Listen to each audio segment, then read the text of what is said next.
Hi dears, welcome back. ನಾನು cilia.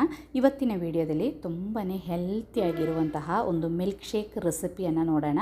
Carrot papaya ಹಣ್ಣನ್ನು ಹಾಕಿ ಮಾಡುವಂತಹ ಈ ಮಿಲ್ಕ್ ಶೇಕ್ ತುಂಬ ಟೇಸ್ಟ್, ಮಾಡಲಿಕ್ಕಂತೂ ತುಂಬಾ ಸುಲಭ. ಇವಾಗ ನಮಗೆ ಬೆಳಿಗ್ಗೆ ಲೈಟಾಗಿ ಏನಾದರೂ ತಿಂದರೆ ಸಾಕು ಅಂತ ಅನಿಸಿದಾಗ ಈ ಕ್ಯಾರೆಟ್ ಪಪ್ಪಾಯ ಮಿಲ್ಕ್ ಶೇಕನ್ನು ಮಾಡಿ ಒಂದು ಲೋಟ ಕುಡಿದ್ರೆ ಮಧ್ಯಾಹ್ನವರೆಗೆ ನಮಗೆ ಹಸಿವಾಗೋದಿಲ್ಲ. ಆರೋಗ್ಯಕರವಾಗಿಯೂ ಇರುತ್ತೆ.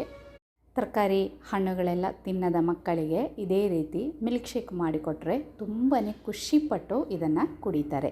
ಹೆಲ್ತಿಯಾಗಿ ಇರುತ್ತೆ. ಅದೇ ರೀತಿ ಫ್ರೂಟ್ಸ್, ವೆಜಿಟೇಬಲ್ಸ್ ಎಲ್ಲ ಮಕ್ಕಳಿಗೆ ಅದು ಒಳ್ಳೆಯದು ಕೂಡ ಅಲ್ವಾ.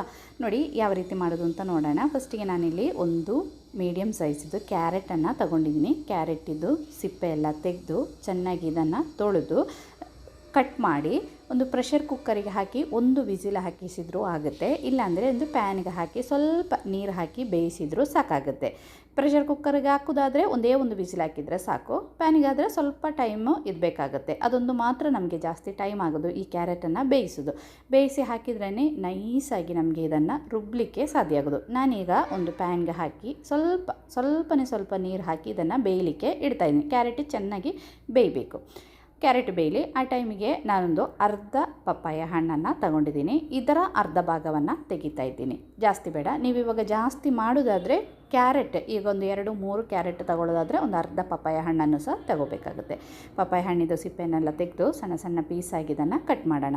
ಎಲ್ಲರಿಗೆ ಗೊತ್ತಿರೋ ವಿಷಯ, ಪಪ್ಪಾಯ ಹಣ್ಣು ಹೆಲ್ತಿಗೆ ತುಂಬ ಒಳ್ಳೆಯದು.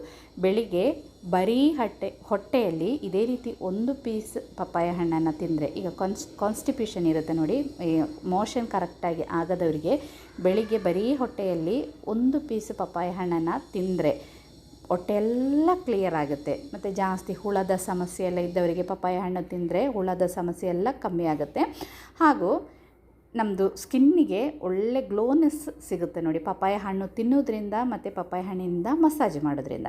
ಇನ್ನು ನೋಡಿ, ಒಂದು ಮಿಕ್ಸಿ ಜಾರ್ ತಗೊಂಡು ನಾವು ಬೇಯಿಸಿ ಇಟ್ಟಿರುವ ಆ ಕ್ಯಾರೆಟನ್ನು ಮಿಕ್ಸಿ ಜಾರಿಗೆ ಹಾಕಿದ್ದೀನಿ. ಅದರೊಟ್ಟಿಗೆ ನಾವು ಕಟ್ ಮಾಡಿ ಇಟ್ಟಿರುವ ಪಪ್ಪಾಯ ಹಣ್ಣನ್ನು ಸಹ ಮಿಕ್ಸಿ ಜಾರಿಗೆ ಹಾಕಿದ್ದೀನಿ. ಈಗ ಪಪ್ಪಾಯ ಹಣ್ಣು ಕ್ಯಾರೆಟ್ ಎಲ್ಲ ತಿನ್ನದವರಿಗೆ ಇದೇ ರೀತಿ ಮಿಲ್ಕ್ ಶೇಕ್ ಮಾಡಿ ಕುಡಿದ್ರೂ ಸಾಕಾಗುತ್ತೆ. ನೋಡಿ, ಈಗ ನಾನು ಕ್ಯಾರೆಟ್ ಮತ್ತು ಪಪ್ಪಾಯ ಹಣ್ಣನ್ನು ಮಿಕ್ಸಿ ಜಾರಿಗೆ ಹಾಕಿದ್ದೀನಿ. ಇನ್ನು ನಮಗೆ ಟೇಸ್ಟಿಗೆ ಎಷ್ಟು ಬೇಕೋ ಅಷ್ಟು ಸಕ್ಕರೆಯನ್ನು ಸೇರಿಸಿ. ಜಾಸ್ತಿ ಬೇಡ, ಯಾಕಂದರೆ ಪಪ್ಪಾಯ ಹಣ್ಣು ಸ್ವಲ್ಪ ಸ್ವೀಟ್ ಇರುತ್ತಲ್ಲ. ಸ್ವೀಟ್ ಜಾಸ್ತಿ ಬೇಕಂದರೆ ನೀವು ಸ್ವಲ್ಪ ಹಾಕಿ. ಇನ್ನು ಇದಕ್ಕೆ ನಾನು ಒಂದು 10 ರೂಪಾಯಿದು ಒಂದು ಐಸ್ ಕ್ರೀಮನ್ನು ಹಾಕ್ತಾಯಿದ್ದೀನಿ. ವೆನಿಲಾ ಐಸ್ ಕ್ರೀಮನ್ನು ಹಾಕ್ತಾಯಿದ್ದೀನಿ. ಇದು ನಿಮಗೆ ಬೇಕಂದರೆ ಹಾಕಿ, ಟೇಸ್ಟ್ ಚೆನ್ನಾಗಿರುತ್ತೆ. ಬೇಡ ಅಂದರೆ ಸ್ಕಿಪ್ ಮಾಡಿ. ನೋಡಿ, ನಾನಿವಾಗ ಒಂದು 10 ರೂಪಾಯಿದಷ್ಟೇ, ಜಾಸ್ತಿ ಬೇಡ, ಒಂದು 10 ರೂಪಾಯಿದೊಂದು ಐಸ್ ಕ್ರೀಮನ್ನು ಹಾಕಿದ್ದೀನಿ. ಇನ್ನು ಇದಕ್ಕೆ 1 ಲೋಟ ಹಾಲು ನಾನು ಫ್ರಿಜ್ಜಲ್ಲಿ ಇಟ್ಟಿದ್ದೆ. ಹಾಲನ್ನು ಕಾಯಿಸಿ ಈ ಫ್ರೀಝರಲ್ಲಿ ಇಟ್ಟು ಕೋಲ್ಡ್ ಆಗಿರುವ ಒಳ್ಳೆ ಐಸ್ ಥರ ಆಗಿರುವ ಹಾಲು ಹಾಕಿ ನಮಗೆ ಮಾಡ್ಬೋದು. ಅದು ಸಹ ಟೇಸ್ಟ್ ಚೆನ್ನಾಗಿರುತ್ತೆ. ನಾನೀಗ ಫ್ರಿಜ್ಜಲ್ಲಿ ಕೋಲ್ಡ್ ಆಗಿರುವ ಹಾಲನ್ನು ಹಾಕಿ ರುಬ್ಬಿದ್ದೀನಿ. ನೋಡಿ, ಇದೇ ರೀತಿ ನೈಸಾಗಿ ರುಬ್ಬಿದ್ದ ನಮ್ಮದು ಮಿಲ್ಕ್ ಶೇಕನ್ನು ಬೇರೆ ಒಂದು ಪಾತ್ರೆಗೆ ಹಾಕಿದ್ದೀನಿ. ಇನ್ನು ಇದಕ್ಕೆ ನಾವು 1 ಲೋಟ ಹಾಲನ್ನು ತೆಗೆದಿಟ್ಟಿದ್ದೀವಲ್ಲ, ಅದರಿಂದ ಸ್ವಲ್ಪ ಹಾಕಿ ರುಬ್ಬಿದ್ದೀವಿ. ಇನ್ನು ಉಳಿದಿರುವ ಹಾಲನ್ನು ಇದಕ್ಕೆ ಸೇರಿಸೋಣ. ಬೇಕಂದರೆ ನಿಮಗೆ ಸ್ವಲ್ಪ ನೀರಾಗಿ ಬೇಕಂದರೆ ಸ್ವಲ್ಪ ಹಾಲಿನ ಕ್ವಾಂಟಿಟಿಯನ್ನು ಜಾಸ್ತಿ ಮಾಡ್ಕೋಬೋದು. ನಾನು ಸ್ವಲ್ಪ ಗಟ್ಟಿಯಾಗಿ, ಮಿಲ್ಕ್ ಶೇಕೆಲ್ಲ ಸ್ವಲ್ಪ ಗಟ್ಟಿಯಾಗಿರುತ್ತಲ್ಲ ಹಾಗೆ ಮಾಡ್ತಾಯಿದ್ದೀನಿ. ಇನ್ನು ಇದಕ್ಕೆ ನಿಮ್ಮ ಹತ್ರ ದಾಳಿಂಬೆ ಇದ್ದರೆ ಸ್ವಲ್ಪ ದಾಳಿಂಬೆಯನ್ನು ಹಾಕಿ, ಗೋಡಂಬಿ ಹಾಕ್ಬೋದು, ಮತ್ತು ಬಾದಾಮ್ ಇದ್ದರೆ ಬಾದಾಮನ್ನು ಕ್ರಷ್ ಮಾಡಿ ಹಾಕ್ಬೋದು, ಮತ್ತು ಒಣ ದ್ರಾಕ್ಷಿ. ನಿಮಗೆ ಹಾಕಲಿಕ್ಕೆ ನಿಮ್ಮ ಹತ್ರ ಇದೆ.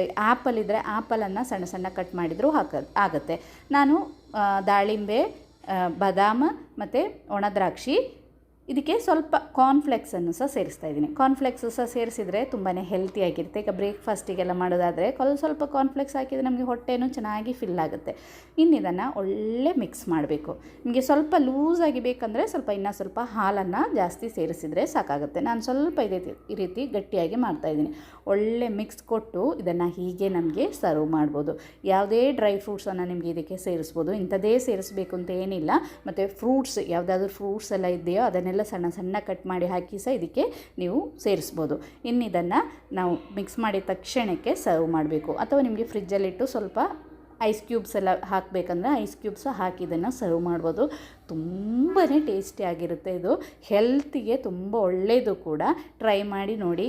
ಇಷ್ಟ ಆದರೆ ಲೈಕ್ ಮಾಡಿ, ಶೇರ್ ಮಾಡಿ, ಕಮೆಂಟ್ ಮಾಡಿ. ಇದನ್ನು ಸರ್ವ್ ಮಾಡುವಾಗ ಅದರ ಮೇಲ್ಗಡೆಯಿಂದ ಸ್ವಲ್ಪ ಬಾದಾಮ್ ಮತ್ತು ಗೋಡಂಬಿ ಅಥವಾ ಒಣ ದ್ರಾಕ್ಷಿ, ಕಾರ್ನ್ಫ್ಲೆಕ್ಸ್, ದಾಳಿಂಬೆ ಹಣ್ಣು ಅದನ್ನೆಲ್ಲ ಸ್ವಲ್ಪ ಸ್ವಲ್ಪ ಇದೇ ರೀತಿ ಮೇಲ್ಗಡೆಯಿಂದ ಹಾಕಿ ಸರ್ವ್ ಮಾಡಿದರೆ ತುಂಬಾ ಟೇಸ್ಟಿಯಾಗಿರುತ್ತೆ, ಚೆನ್ನಾಗಿರುತ್ತೆ. ನೋಡಿ, ಈ ಕ್ಯಾರೆಟ್ ಪಪ್ಪಾಯ ಮಿಲ್ಕ್ ಶೇಕನ್ನು ಒಂದೇ ಒಂದು ಸಾರಿ ಟ್ರೈ ಮಾಡಿ ನೋಡಿ, ತುಂಬಾ ಇಷ್ಟ ಆಗುತ್ತೆ ನಿಮಗೆ.